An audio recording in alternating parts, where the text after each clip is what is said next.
दोस्तों सुजलॉन एनर्जी की बात करें तो स्टॉक के अंदर गुरुवार को अपर सर्किट लगा और इसके पीछे वजह थी कि कंपनी को 72 मेगावाट का नया ऑर्डर मिला और इसने पूरा का पूरा जो गिरावट का माहौल था उसको बदल दिया। अब यहाँ पे इसके बीच में सीईओ जेपी चलसानी की तरफ से बहुत ही ज़बरदस्त गुड न्यूज़ दी गई है। जेपी चलसानी का कहना है कि सरकार ने जो रिवर्स बिडिंग प्रक्रिया शुरू की है उस पॉलिसी का हमारे पे कोई ज़्यादा असर होने वाला नहीं है। यानी एक तरह से उन्होंने इस सरकार की पॉलिसी को बदलने के फैसले को भी नकार दिया, जिससे कंपनी के बिजनेस पे कोई फ़र्क नहीं पड़ेगा। तो उसके पीछे रीज़न है, उसको समझेंगे क्यों सुजलॉन को इससे असर नहीं पड़ेगा और क्या सुजलॉन एनर्जी जो एक समय आईपीओ ही इसका 500 के आसपास लाया गया था और अभी स्टॉक बिल्कुल कौड़ियों के भाव में, क्या इस लेवल पे ख़रीदारी करनी चाहिए। तो यहाँ पे अच्छे से समझेंगे, सुजलॉन की परफॉर्मेंस को देखेंगे, इसके बिजनेस को देखेंगे और क्या लोगों के मन में जो सारा चिंता का जो विषय बना हुआ है सरकार की इस पॉलिसी के बदलाव की वजह से, क्या उसका निवारण होता हुआ दिखाई देगा, जानने की कोशिश करेंगे इस वीडियो के माध्यम से। लेकिन फ्रेंड उससे पहले अगर आप पहली बार हमारे चैनल पे आए तो चैनल को सब्सक्राइब कर दीजिए, एक बेल आइकॉन दबा दीजिए ताकि जब भी नया वीडियो बने पहला नोटिफिकेशन आपको मिले। वीडियो पसंद आए तो लाइक से जरूर कीजिए। चलो फ्रेंड्स वीडियो स्टार्ट करते हैं। मैं हूँ आपका दोस्त एसबी दवे और हमारे अपने चैनल ऑनलाइन कमाई में आपका बहुत बहुत स्वागत है। तो सबसे पहले सुजलॉन के गुरुवार के कारोबार की बात कर ले तो 40.60 पर क्लोजिंग थी, जहाँ पे 5% का अपर सर्किट लगा और पिछले कुछ दिनों से इसमें गिरावट का माहौल बना हुआ था, उस पर अंत में ब्रेक लगा। तो देख सकते हो कि 2 मार्च को स्टॉक 43.95 के आसपास था, जहाँ पे 0.8% की गिरावट हुई। अगर हम देखें 4 मार्च को तो स्टॉक की क्लोजिंग 42.80 के आसपास हुई, जहाँ पे 2.6% की गिरावट हुई और 5 मार्च को स्टॉक में लग गया लोअर सर्किट, क्योंकि खबर निकल कर आई कि सरकार ने फिर से पुरानी प्रक्रिया शुरू कर दी है। तो 40.70 के आसपास स्टॉक आया, जहाँ पे 5% का लोअर सर्किट लगा। 6 मार्च को फिर लोअर सर्किट लगा, स्टॉक 38.70 के आसपास, जहाँ पे 5% का हमें लोअर सर्किट देखने को मिला। लेकिन 7 मार्च को जब कंपनी को एक नया ऑर्डर मिल गया तो लग गया अपर सर्किट, स्टॉक फिर से 40 को आ गया। तो कुल मिला के देख सकते हो कि एक फैसले ने पूरा माहौल बदला, लेकिन फिर तेज़ी की संभावना बनने लगी। अब यहाँ पे गौर करने वाली बात है, लगातार लोगों के सवाल आते हैं कि क्या ये स्टॉक वाकई में बहुत सस्ता है। तो बिल्कुल ये स्टॉक बहुत सस्ता है, क्योंकि देख सकते हो कि 2005 में इसका आईपीओ 510 की प्राइस से लाया गया था, तो उस समय 510 की प्राइस थी। अब आप देख सकते हो इसकी प्राइस उस लेवल से क्या है, क्योंकि ये तो अभी स्प्लिट के बाद की प्राइस है, तो ये स्टॉक तो बहुत ही सस्ता दिखाई दे रहा है।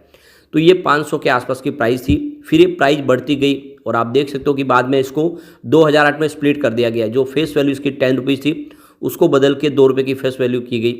तो उस समय प्राइस जो देख सकते हो कि वो प्राइस नीचे आ गई और 400 रुपये के आसपास स्टॉक फिर आया। तो जो प्राइस आप समझ ही सकते हो कि ये स्टॉक कहाँ तक जाके 1600-1800 की प्राइस तक जाके आया हुआ स्टॉक है।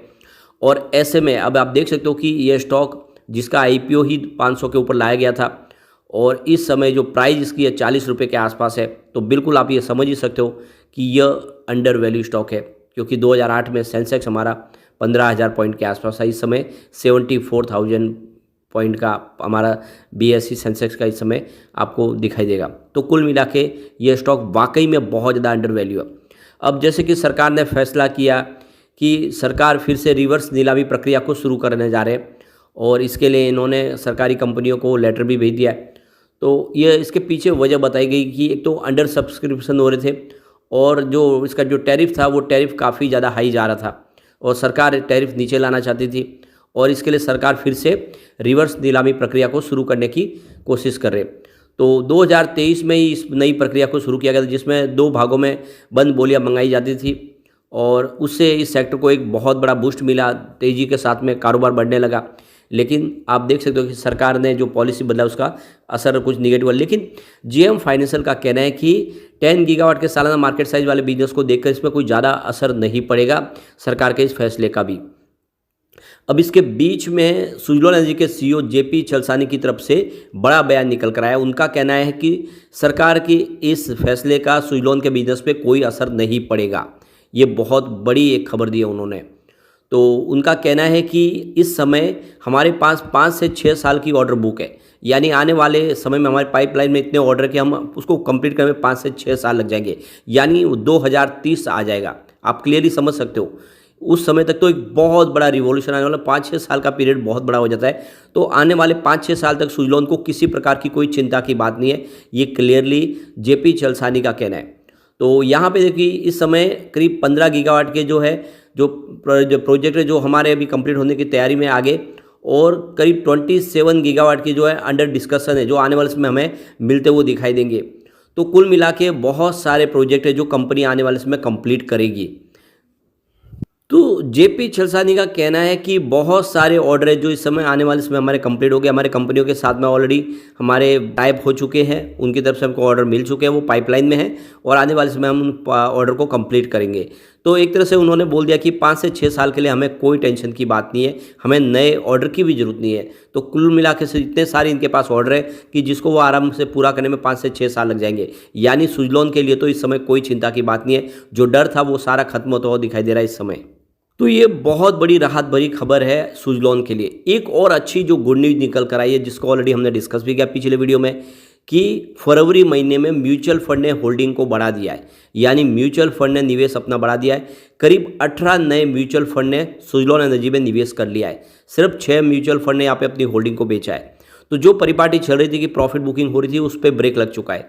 अब यहाँ पे सुजलॉन फिर से तेज़ी से आगे बढ़ने को तैयार है, क्योंकि जो म्यूचुअल फंड है वो इस लेवल पर खरीदारी कर रहे हैं। और आप समझ सकते हो कि बड़े जो ग्लोबल मार्केट के जो इन्वेस्टर है वो भी सुजलॉन में इस समय निवेश कर रहे हैं। और इसके पीछे वजह इसका बिजनेस जो काफ़ी तेज़ी से बढ़ रहा है। अगर हम इसके सेल्स के आंकड़े देखें तो तेज़ी से बढ़ ही रहे। मार्च 2021 में जहाँ पे इनका सेल्स 3,346 करोड़ के आसपास था पूरे साल का, वो इस TTM 6,027 करोड़ तक पहुँच गया है। लगभग डबल हुआ ये देख लो 2-3 सालों में। अब यहाँ पे अगर हम कंपनी के ऑपरेटिंग प्रॉफिट को देखें तो 537 करोड़ के आसपास था 2021 में, जो ऑपरेटिंग प्रॉफिट इस TTM 904 करोड़ तक पहुंच गया है। तो बहुत ही ज़बरदस्त जंप लगा है ऑपरेटिंग प्रॉफिट में भी। यानी बिल्कुल आप देखें तो बिजनेस काफ़ी तेज़ी से बढ़ता हुआ दिखाई दे रहा है। यहाँ पे अगर हम नेट प्रॉफिट की भी बात कर ले तो मार्च 2021 में कंपनी का 104 करोड़ के आसपास था पूरे साल का प्रॉफिट, और बाद में तो 2022 में तो कंपनी को 177 करोड़ का भारी लॉस भी हुआ। लेकिन इस बार 726 करोड़ का ज़बरदस्त प्रॉफिट हुआ इस TTM।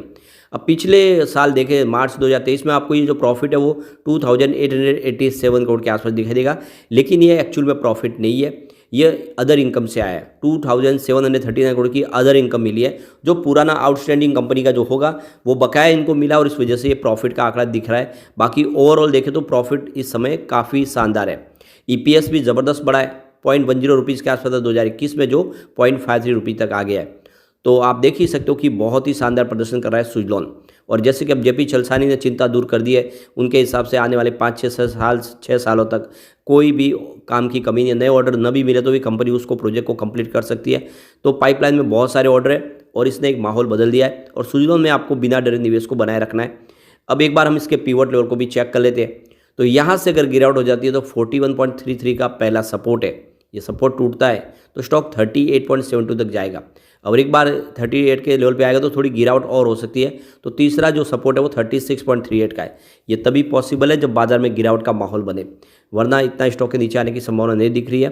काफ़ी अच्छी खरीदारी हो रही है, बाउंस बैक की संभावना बन रही है बिल्कुल। तो पॉजिटिव माहौल बना तो 46.28 का फर्स्ट रेजिस्टेंस है, इसको पार कर लिया तो स्टॉक 48.62 तक जाता हुआ दिखाई देगा। और एक बार इस लेवल पे पहुंच गया तो 51.23 यानी बिल्कुल एक फ्रेश हाई बनती हुई दिखाई देगी। तो बिल्कुल सुजलॉन में बिना डरे निवेश को बनाए रखें, और अगर आपने अभी तक सुजलॉन में नई खरीदारी की है तो ये अच्छा मौका है खरीदारी करें। आने वाले समय सुजलॉन आपको मालामाल कर देगा। लेकिन फ्रेंड, कोई भी इन्वेस्टमेंट करने से पहले अपने फाइनेंशियल एडवाइजर ले लें या अपना खुद का रिसर्च करें, क्योंकि मैंने वीडियो आपके एजुकेशनल पर्पज़ के लिए ही बनाया। वीडियो पसंद आए तो लाइक से जरूर कीजिए और चैनल को सब्सक्राइब कर दीजिए। Thank you friends.